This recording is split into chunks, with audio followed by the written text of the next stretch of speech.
সিনেমার তারকারা ফুটপাতে, এমপি সাহেব নিজেও ফুটপাতে, সবার সামনেই ল্যাডামাইরা মাটির উপর বৈশা পড়ে। এমন দৃশ্য সিনেমায় নয়, বাস্তবে দেখা মেলে। কিন্তু কোথায় এবং কোন পরিস্থিতিতে এমন দৃশ্য দেখা যায়?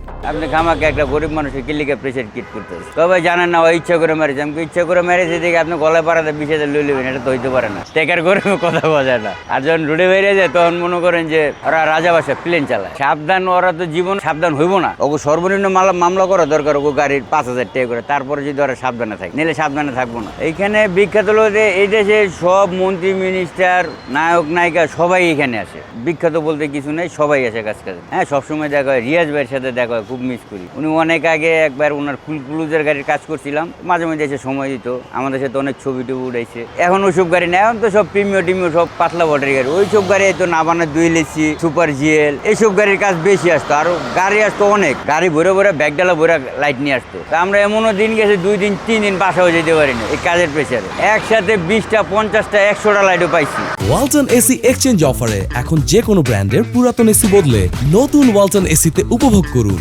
25% ছাড়। Walton air conditioner, comfort without compromise. 94 থেকে মনে করেন আমাদের এখানে এই কাজ চলে। এই যেমন একটা ড্রাইভার আরেকটা ড্রাইভারের বলো, অনেকে জানে না যে তুমি ওই জায়গায় যাও, এই কাজটা ওইখানে হয়। তো ওই পারপাসে এইভাবে মনে করেন যে পরিচিত হয়েছে। এমনও লাইট আছে আপনার, এই যে এখন যেসব নিউ মডেল গাড়ির লাইটগুলা, এক একটা লাইট 1.5 লাখ 2 লাখ টাকা দামেরও লাইট আছে। তো আমরা 5-10 হাজারের ভিতরে ওই লাইটগুলো ঠিক করে দিতে। এক লাইট যে নোয়া স্কোয়ার নোয়া, এই লাইটগুলো এক একটা দাম 95, 1,10,000, 20 এমন দামের। তো ওইগুলো আমাদের কাছে আসে, রিপেয়ার করলে যায়, ওয়াশ করে নিয়ে যায়, বব করে নিয়ে যায়। দামি গাড়ি, যত দামি গাড়ির কাজ করবো আমাদের অভিজ্ঞতা তত বেশি বাড়বে। অনেক ইলেকট্রিক গাড়ি আছে আপনার, একটা নাট বোল্ট ওয়াশার যদি আমি একটু টাইট কম দেই তো গাড়ি স্টার্ট নেবে না, গাড়ির সেন্সার কাজ করবে না, টাউন শব্দ করে। ভাঙা অংশগুলো জোড়া দিয়ে ওটার উপরে ডাইস বানায় নেই না, আমাদের তো ডাইস নাই, আর কোটি টাকা ইনভেস্ট করার সামর্থ্য নাই। তো আমরা অনেক সময় দেখা যায় যে একটা লাইট মার্কেটে পাওয়া যায়, এক দোকান থেকে আইনা ওটার উপরে ভ্যান উঠে ধামধুম বানায় ফেলাই। ওই 90 স্টেশন ওয়াগান ওইসব গাড়ির শুধু কাভারটা বানাইতো বাংলা,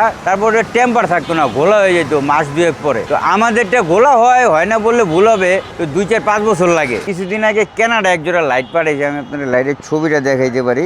কানাডা থেকে DHL এর মাধ্যমে এই লাইটটা আসছিল।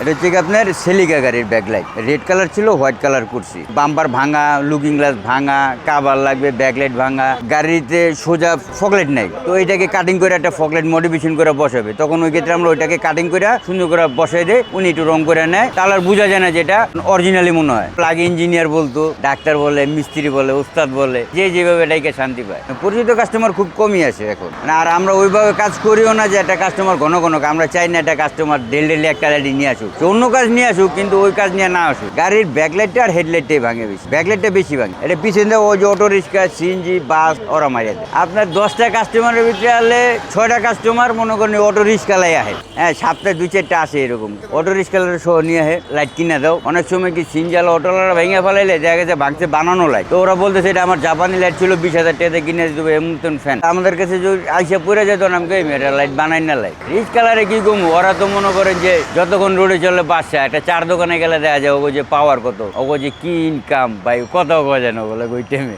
অনেকে শিখতে চায়, বেশিরভাগই দালালি গায়, শিখার চাহিদা নাই, কমিশন খাওয়ার চাহিদা অনেক। আনুমানিক আমি 2 বছর বেতন ছাড়া কাম করছি, মিনিমাম 20 জন তো সার্কিট আমার আছে। গাড়ি দেখতে দেখতে গাড়ি হয় না আমার কাছে পানি ভাত, গাড়ির কোনো কাজই হয় না। এইসব মডিফিকেশন করা আমার কাজ মনে হয় না। পুরা গাড়ির কাজ তো অনেকই করছি। তো আমার জীবনের সেরা কাজ হচ্ছে আপনার 2004 সালে স্টারলাইটের একটা হেডলাইট আছে। তো ওই হেডলাইট একসময় এক গ্যারেজে মানে চুরি হয়ে গেছিলো। তো আমি ওটা কমপ্লিট লাইটই বানাই দিয়েছিলাম, তখন বাংলাদেশে ছিল না। ওটার ভিতর বাইরে সব কমপ্লিট বানাই দিয়েছিলাম। আর একটা স্টারলাইট জিটির প্রজেকশন হেডলাইট, ওটা 1.5 লাখ টাকা দাম ছিল, ওটাও নাই, ওটাও আমি কমপ্লিট বানাই দিয়েছি। ওটা বানাই দিয়েছিলাম আমি 10,000 টাকায়। একদিন সারাদিন সময় লাগছে, এক সাইড থেকে আরেক সাইড বানাই। তারপরে আপনার একবার এক সিলেটের এক এমপির গাড়ির কাজ করেছিলাম, উনি ল্যাডা মেরে বইয়া, উনি নিজে মেশিন ঘুরাইছে, আমাদের সাথে বসে চা খাইছে, কাজ করছে, তো ভালোই লাগে। এরকম নর্মালি অনেক মানুষ আইসা পড়ে যারা মনে করেন যে কাজই মনে করে, অন্য কিছু মনে করে না। গরিব টেকা মেরে যে বড় লোক হয়েছে না, এগুলো থেকে টাকা ছাড়ানো যায় না, এগুলো থেকে নেওয়ানো যায় না। আর এরা শুরুতে কয়েকটা লাস্ট ফিনিশিং এ করে আরেকটা। যত বড় গাড়ি তত ছোট মন না, তার চেয়েও ছোট মন। ভুলে যায় না, ইচ্ছা করে যায়, ওটা বলতে পারি না।